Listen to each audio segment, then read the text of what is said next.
الحمد لله الذي شرف على كل سورة الإنسان وزينه بخلعة الإسلام وأضافه حلاوة الإيمان وفضل زمانا على زمان كما فضل مكانا على مكان وإنسانا على إنسان والحمد لله الذي جعل رجبا للاستغفار من الذنوب وسنى شعبانا لإصلاح العيوب وثلثهم رمضانا للتنوير القلوب وأخفى فيهما ليال لمواهب كرامته من الشروق إلى الغروب فنشهد أن لا إله إلا الله وحده لا شريك له ونشهد أن سيدنا وسندنا ونبينا محمدا صلى الله عليه وسلم الذي أرسله الله بالحق بشيرا ونذيرا وداعيا إلى الله بإذنه وسراجا منيرا. أما بعد عباد الله توبوا إلى الله وادخلوا في السلم كافة ولا تتبعوا خطوات الشيطان إنه لكم عدو مبين ولتنظر نفس ما قدمت لغد واتقوا الله إن الله خبير بما تعملون. عباد الله واعلموا أن هذا الشهر رزق الحرام. هذا شهر الله ولد فيه رسول الله صلى الله عليه وسلم إلى السماء الدنيا كما قال تعالى سبحان الذي أسرى بعبده ليلا من المسجد الحرام إلى المسجد الأقصى الذي باركنا حوله لنريه من آياتنا إنه هو السميع البصير. وقال تعالى والنجم إذا هوى ما ضل صاحبكم وما غوى وما ينطق عن الهوى إن هو إلا وحي يوحى.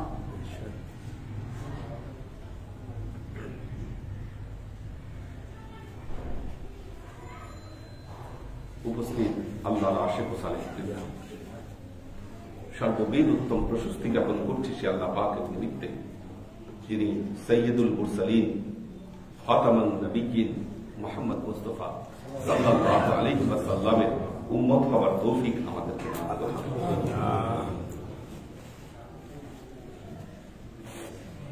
আমরা পবিত্র রজব মাসে অবস্থান করছি। রজব মাসের প্রথম গুরুত্ব হল এটি হারাম তথা পবিত্র মাস। দ্বিতীয় গুরুত্ব হল আল্লাহর নবীর জীবনের সর্বশ্রেষ্ঠ একটি মুজিজা মেরাজের ঘটনা এই রজব মাসেই সংঘটিত হয়েছে। আল্লাহর নবীর মেরাজটি দুই ভাগে বিভক্ত ছিল।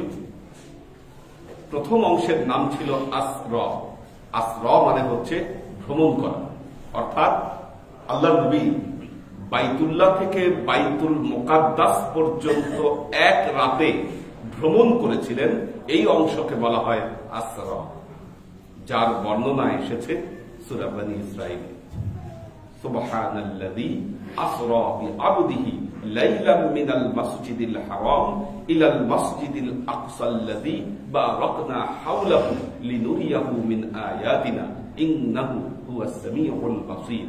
আল্লাহ বলছেন, মহাপবিত্র সেই সত্তা যিনি তার আব্দ, তার বান্দা মুহাম্মদ মুস্তাফা সাল্লাল্লাহু আলাইহি ওয়াসাল্লামকে এক রাত্রিতে বাইতুল্লাহ থেকে বাইতুল মুকাদ্দাস পর্যন্ত ভ্রমণ করিয়েছিলেন। নিশ্চয়ই তিনি সবকিছু শোনেন এবং দেখেন। গত জুমায় আসরা সম্পর্কে আলোচনা করেছি। আল্লাহ নবী বাইতুল্লাহ থেকে বাইতুল মুকাদ্দাস পর্যন্ত গেলেন এবং এরপর যেটা হলো, আল্লাহ নবীর ঊর্ধ্ব যাত্রা শুরু হলো। দেখুন, একটি কথা বলেছি যে নবীর মেরাজ এই পুরোটাই সাইন্টিফিক। কারণ মেরাজের শুরুতে আল্লাহ নবীর সিনা সাফ করা হয়েছিল। সিনা সাফ করা 1450 বছর আগে যখন আল্লাহ নবী এই কথা বলেছিলেন যে আমার বক্ষকে বিদীর্ণ করা হয়েছিল, ভেতর থেকে সবকিছুকে বের করা হয়েছে, তারপর আবার ভেতরে লাগিয়ে দেওয়া হয়েছে, মানুষ শুনে বলেছে কি বলে এগুলা কথা, এ অসম্ভব। কিন্তু এখন আমাদের চোখের সামনে অহরহ মানুষের ওপেন হার্ট সার্জারি হচ্ছে, আমরা বুঝতে পারছি যে না, এটা সম্ভব। আল্লাহ নবী বলেছিলেন, আমাকে যে বাহনটি ভ্রমণ করিয়েছে ওই বাহনের নাম ছিল বোরাক। বোরাক মানে আলো, অর্থাৎ আল্লাহ নবী যেই যানে করে ভ্রমণ করিয়েছিলেন ওই যানটা আলোর গতিতে চলতে পারত, নাহলে এটার নাম কখনো বোরাক হতো না। আশ্চর্যের বিষয় হচ্ছে 1450 বছর আগে কেউ জানতো না আলোর গতি সেকেন্ডে 1,86,000 মাইল। আলোর গতি পৃথিবীতে সবচেয়ে বেশি। এবং বিজ্ঞান এখন বলে যে মানুষকে যদি টাইম ট্রাভেলিং করতে হয়, যদি আকাশ পর্যন্ত পৌঁছাতে হয়, এমন একটা যান মানুষের দরকার হবে যেটা আলোর গতিতে চলে। আল্লাহ নবী বলেছিলেন, যেই যানটা আমাকে নিয়ে ভ্রমণ করেছিল সেটা ঘোড়ার চেয়ে ছোট ছিল আর গাধার চেয়ে বড় ছিল। তার মানে আপনি আধুনিক যুগে একটা রকেট কল্পনা করেন, একটা রকেট কল্পনা করেন, এই রকেটের সাইজের একটা যান আল্লাহ তার নবীর জন্য পাঠিয়েছেন।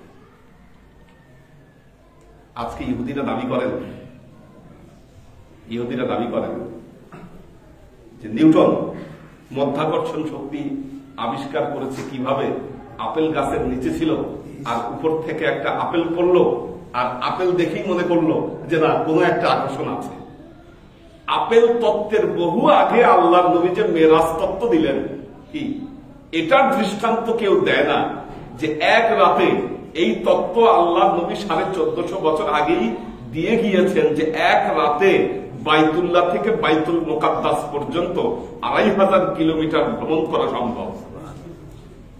আজকে এরা দাবি করতেছে যে নিউটনের থিওরি অনুযায়ী রকেট আবিষ্কার হয়েছে, মধ্যাকর্ষণ শক্তি। এই থিওরি না থাকলে রকেট প্লেন এগুলো আবিষ্কার করা যেত না। আল্লাহ নবী তো 1450 বছর আগে কিভাবে এই মহাকাশ পার হয়ে আসমান পর্যন্ত পৌঁছানো যায় এই তত্ত্ব আল্লাহ নবী 1450 বছর আগেই দিয়ে গেছে। আল্লাহর আশিক সালেক বেন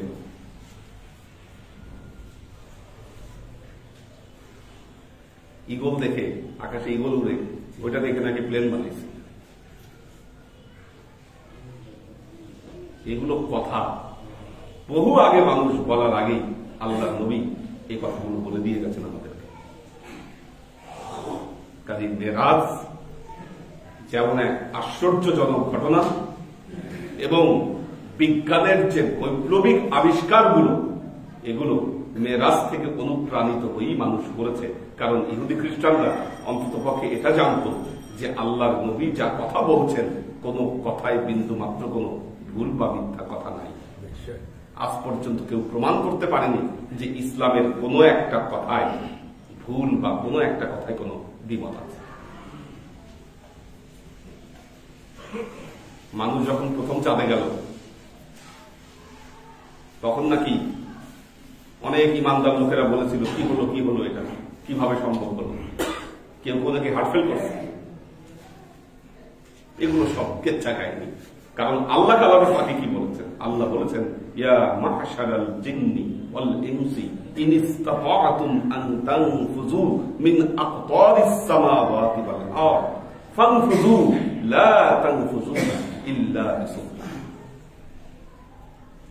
হে মানুষ এবং জিন, আসমান জমিনের যেখানে যাইতে পারো, ইয়া মাশারাল জিন্নি ওয়াল ইনসি ইন ইসতাতা'তুম, যদি তোমরা সক্ষম হও চলে যাও, তোমরা যাও, তোমরা যেখানে খুশি, কিন্তু আমার সালতানাতের বাইরে কোন জায়গায় তোমরা যেতে পারবে না। লা তানফুযুনা ইল্লা বিসুলতান, আমার সালতানাতের বাইরে কোথাও তোমরা তোমাদের যাবার ক্ষমতা নেই। আল্লাহ আশেক চাই।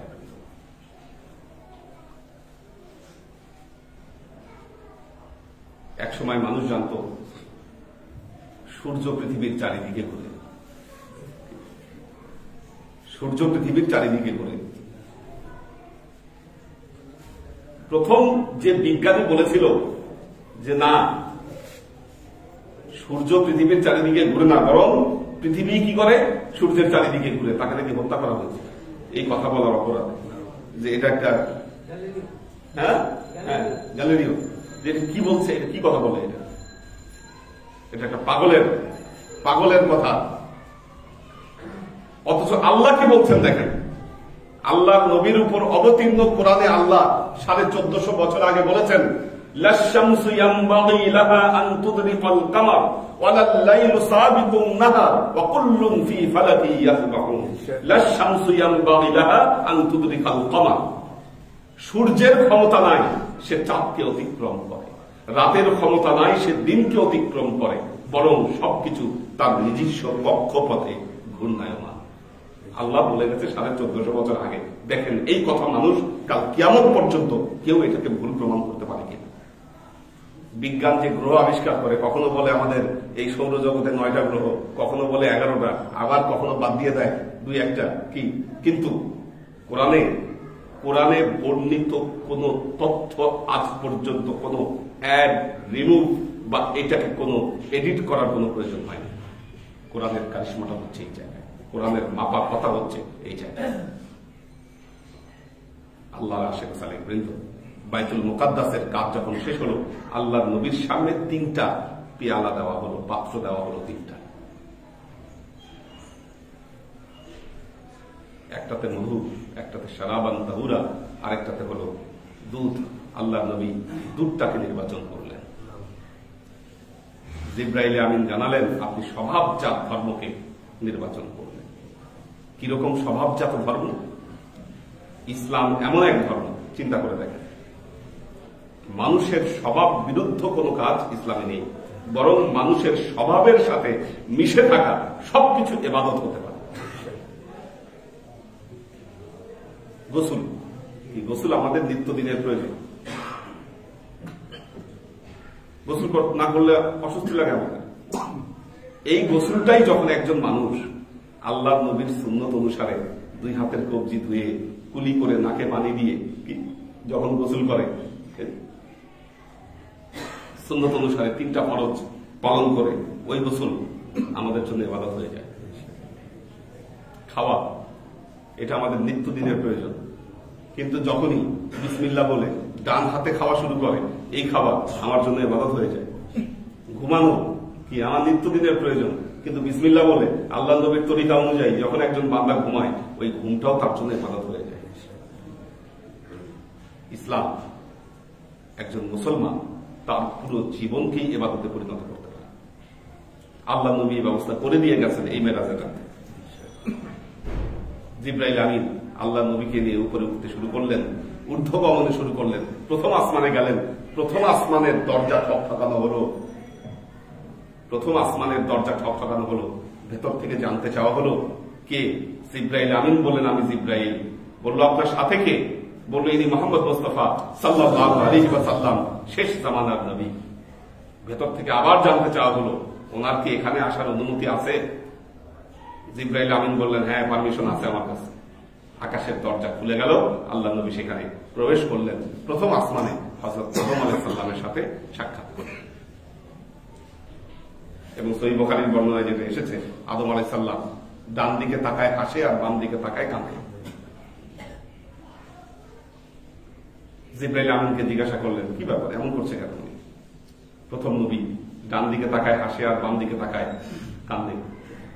জিবরাইল আমিন জানালেন, ওনার ডান দিকে পৃথিবীতে যত নেককার উম্মত এসেছিল তারা অবস্থান করছে, আর বাম দিকে যত বদকার উম্মত এসেছিল তারা অবস্থান করছে। এখন নেককারদের দিকে যখন ওনার চোখ পড়ে উনি হাসেন যে এরা আমার নেক সন্তান, কিন্তু যখন বদকারদের দিকে চোখ পড়ে উনি কান্দে, বলে আরে এরা আমার বদ সন্তান। ওখান থেকে দ্বিতীয় আসমানে গেলেন, সবাই দ্বিতীয় আসমানে তাকে স্বাগত জানালো। দ্বিতীয় আসমানে হযরত ইউসুফ আলাইহিস সালামের সাথে সাক্ষাৎ করলেন, কুশল বিনিময় করলেন, বিদায় নিলেন। একইভাবে তৃতীয় আসমানে গেলেন, সেখানে হযরত ইয়াহইয়া আলাইহিস সালাম এবং ঈসা আলাইহিস সালামের সাথে সাক্ষাৎ করলেন। দুইজন খালাতো ভাই একই আসমানে আছে। ওখান থেকে কুশল বিনিময়ের পর চতুর্থ আসমানে চলে গেলেন। চতুর্থ আসমানে গিয়ে হযরত ইদ্রিস আলাইহিস সালামের সাথে সাক্ষাৎ করলেন। হযরত ইদ্রিস আলাইহিস সালাম উনি আবার দুনিয়ায় থাকতেই জীবিত অবস্থায় চলে গেছেন। এই দুজনের, এই নবীদের মধ্যে দুইজনকে আল্লাহ জীবিত অবস্থায় আসমানে নিয়েছে। একজন হলো হযরত ঈসা আলাইহিস সালাম, একজন হলো হযরত ইদ্রিস আলাইহিস সালাম। খ্রিস্টানরা বলে হযরত ঈসা মারা গিয়েছে, ইন্তেকাল করেছে, এটা বাইবেলের কথা। আর এদের সাথে তাল মিলিয়ে আজকের কাদিয়ানীরা তারা বলে ঈসা আলাইহিস সালাম মারা গেছে, তার নাকি কবরও আছে। আল্লাহ কোরআনে বলছেন, ওমা কুতিলু ওয়ামা সালাবু ওয়ালাকিন শুববিহা লাহু। হযরত ঈসাকে হত্যাও করা হয়নি, তাকে শুলে চড়ানোও হয়নি, বরং ওয়ালাকিন শুববিহা লাহু, বরং কি করা হয়েছে, তার অনুরূপ আরেকজনকে পাঠিয়ে হযরত ঈসাকে উপরে তুলে নেওয়া হয়েছে। আর ইদ্রিস আলাইহিস সালাম আল্লাহর কাছে একটু জান্নাত দেখার আকাঙ্ক্ষা করছিলেন। যখন জান্নাতে ঢুকলেন, আল্লাহকে তিনি বললেন, আল্লাহ তোমার কালামেরই কথা, ফাদখুলুহা খালিদিন, যারা এখানে ঢুকে তারা চিরস্থায়ী ভাবে ঢুকে, আমার এখন তুমি বের করবা কেন? এখন উনি চতুর্থ আসমানে অবস্থান করছেন, সেখানে হযরত আল্লাহ নবীর সাথে ওনার সাক্ষাৎ। পঞ্চম আসমানে হযরত মুসা আলাইহিস সালামের ভাই হারুন আলাইহিস সালামের সাথে ওনার সাক্ষাৎ হলো, কুশল বিনিময় হলো। ষষ্ঠ আসমানে হযরত মুসা আলাইহিস সালামের সাথে দেখা হলো। এটাও বুখারীর বর্ণনায় এসেছে, যখন মুসা আলাইহিস সালামের সাথে সাক্ষাৎ করে আল্লাহ নবী চলে যাচ্ছেন সপ্তম আসমানের দিকে, হযরত মুসা আলাইহিস সালাম কাঁদতে শুরু করলেন। জিবরাইল আমিন জিজ্ঞাসা করলেন, আপনি কাঁদেন কেন? বললেন, আমি ওনার সাফল্য দেখে কাঁদছি, যে একজন নবী উনি আমার শেষে, আমার পরে দুনিয়ায় আসলেন, কিন্তু আজকে তিনি সফলতা কত চরম শিখরে তিনি পৌঁছে যাচ্ছেন। সপ্তম আসমানে গিয়ে হযরত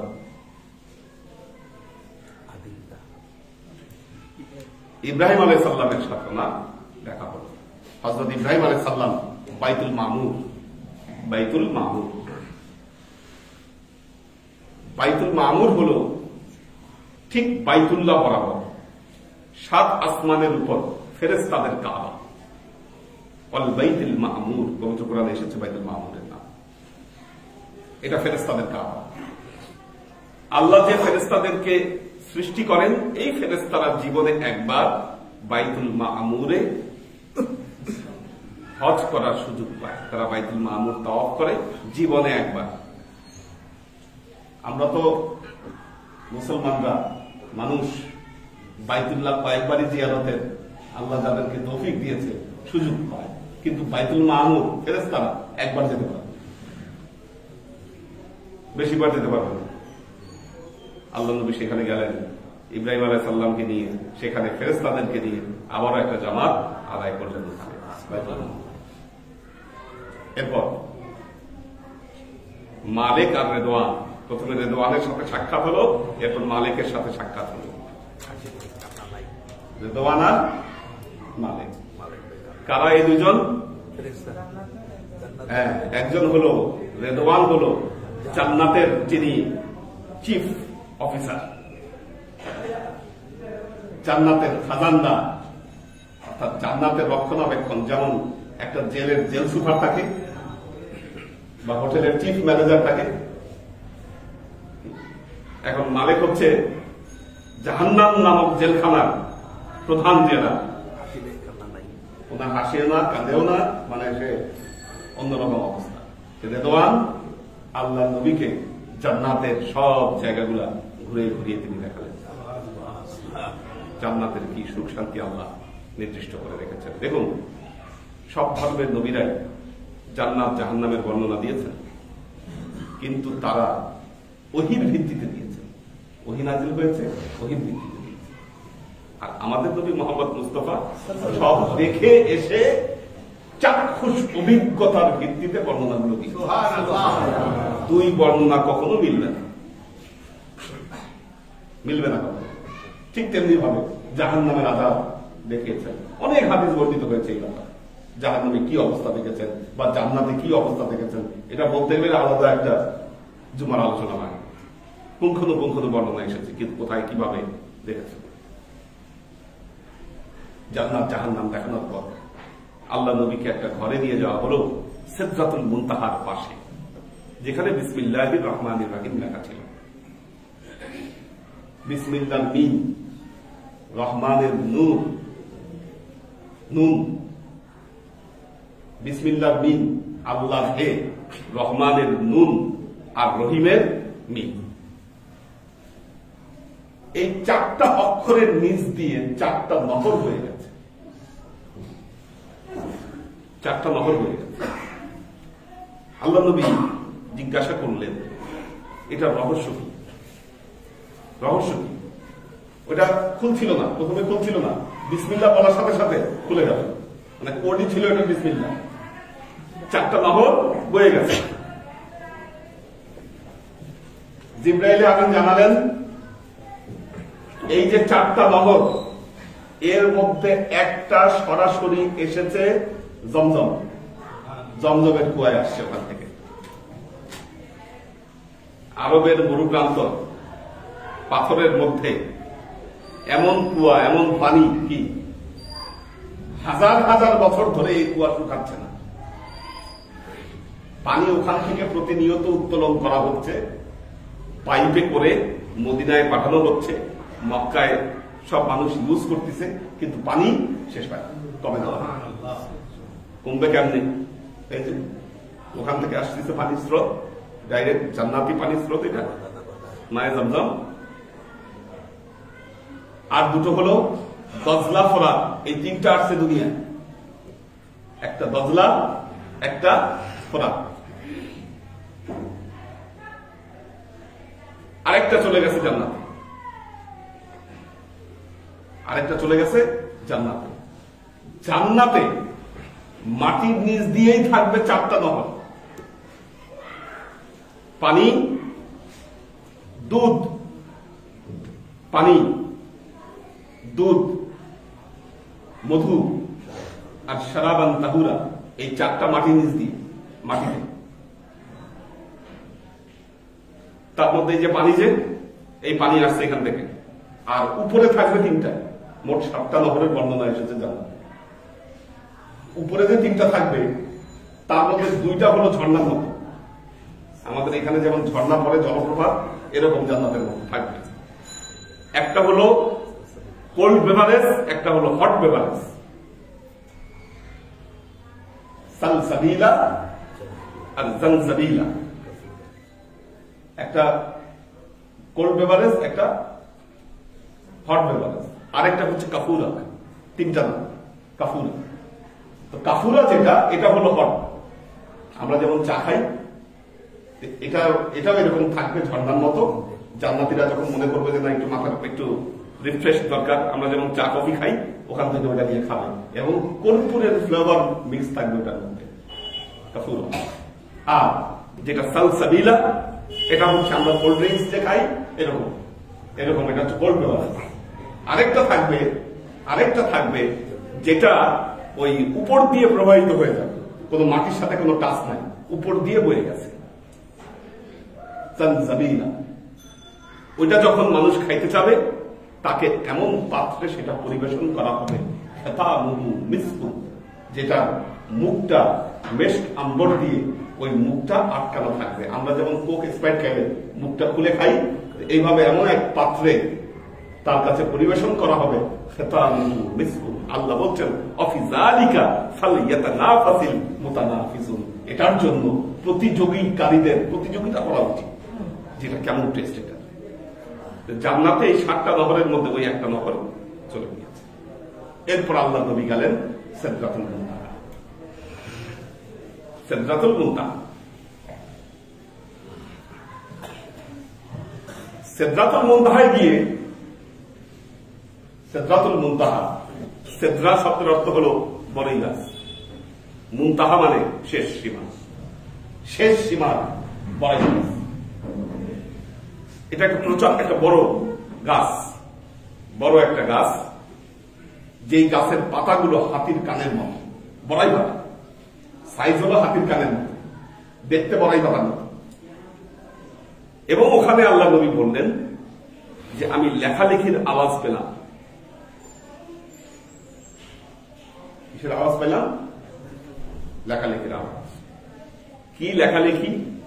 আল্লাহর তরফ থেকে যত আদেশ দুনিয়ায় আসে, ফেরেশতারা তো সিদরাতুল মুনতাহা পার হতে পারে না। এখন আল্লাহর তরফ থেকে যত আদেশ আসে ওইটা সিদরাতুল মুনতাহায় আসে। ওখানে ফেরেশতারা লেখালেখি করে ওইটার কপি যখন ফেরেশতাদের হাতে দেয় দুনিয়ায়, ওই আদেশ কার্যকর হয়। আল্লাহ নবী বললেন আমি সেই লেখার আওয়াজ শুনতে পাইলাম সিদরাতুল মুনতাহা। আল্লাহর আশিক সালেক বৃন্দ, দ্বিতীয় যাত্রা সিদরাতুল মুনতাহা পর্যন্ত, তৃতীয় যাত্রা আল্লাহর আরশ পর্যন্ত। ওইটা ইনশাআল্লাহ সামনের জুমায় আলোচনা করব। আল্লাহর আশিক সালেক বৃন্দ, আল্লাহ আমাদেরকে তৌফিক দান করুন। উম্মতে মুহাম্মাদীর মর্যাদা বোঝার জন্য মেরাজ বোঝা এটা প্রত্যেকের দায়িত্ব। আল্লাহ আমাদেরকে কবুল করুন।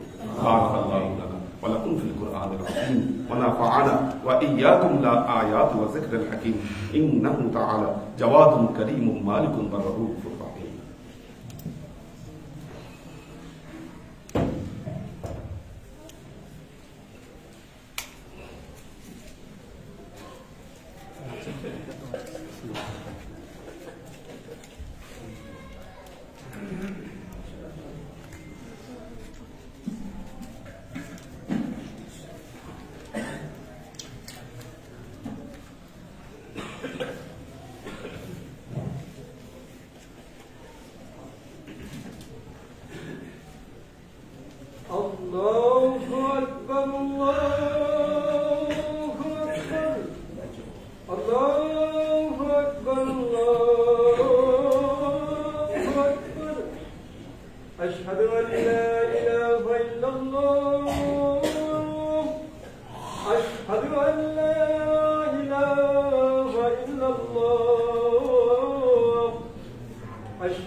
الحمد لله الذي شرف على كل سورة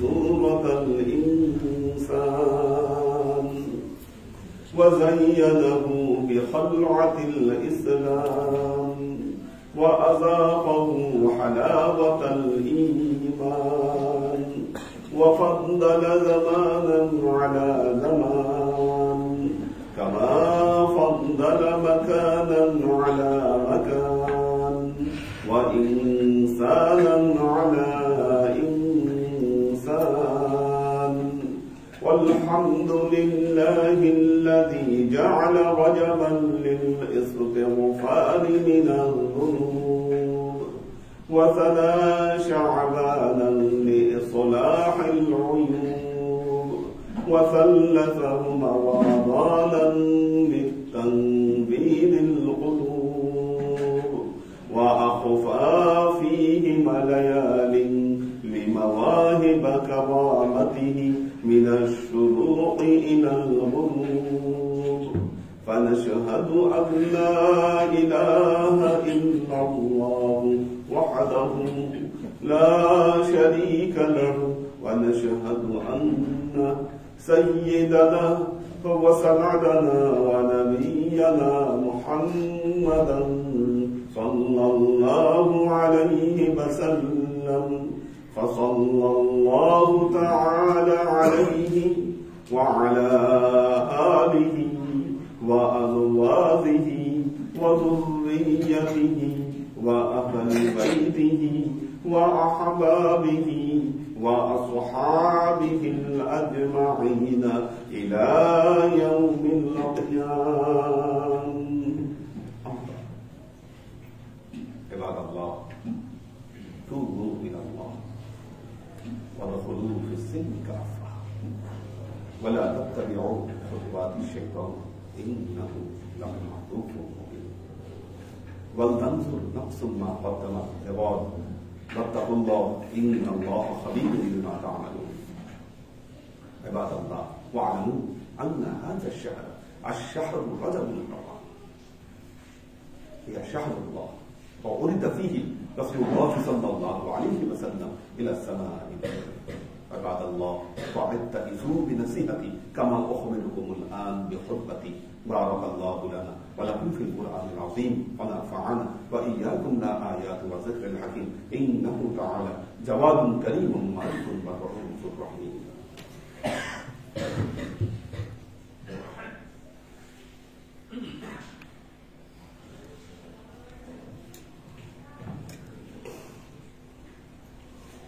الحمد لله نحمده ونستعينه ونستغفره ونؤمن به ونتوكل عليه ونعوذ بالله من شرور أنفسنا ومن سيئات أعمالنا من يهد الله فهو المهتدي ومن يضلل فلن تجد له وليا مرشدا فنشهد أن لا إله إلا الله وحده لا شريك له ونشهد أن سيدنا وسندنا ونبينا محمدا صلى الله عليه وسلم الذي أرسله الله بالحق بشيرا ونذيرا وداعيا إلى الله بإذنه وسراجا منيرا. وقال تعالى إن الله وملائكته يصلون على النبي يا أيها الذين آمنوا صلوا عليه وسلموا تسليما. اللهم صل على محمد وعلى آل محمد كما صليت على إبراهيم وعلى آل إبراهيم إنك حميد مجيد. اللهم بارك على محمد وعلى آل محمد كما باركت على إبراهيم وعلى آل إبراهيم إنك حميد مجيد. اللهم صل وسلم ورحم وبارك على سيدنا ونبينا وشفيعنا وشفيعنا وحبيبنا وقرة أعيننا محمد صلى الله عليه وسلم وعلى آله وأزواجه وذرياته وأهل بيته وأحبابه وأصحابه الأجمعين إلى يوم القيامة، خصوصا على صاحب الصدق آمر المؤمنين أبي بكر الصديق رضي الله تعالى عنه، وعلى صاحب العدل والإحسان آمر المؤمنين عمر بن الخطاب رضي الله تعالى عنه، وعلى صاحب الحياء والإتقان آمر المؤمنين عثمان بن عفان رضي الله تعالى عنه، وعلى صاحب الحلم والعلم والعرفان آمر المؤمنين علي بن أبي طالب رضي الله تعالى عنه، وعلى تمام العشرة المبشرات والتابعين والتابعين المهديين. اللهم اهد أئمة المسلمين إلى سنة رسول الله صلى الله عليه وسلم. اللهم اغفر أئمة المسلمين مغفرة ظاهرة وباطنة. اللهم أعز الإسلام والمسلمين.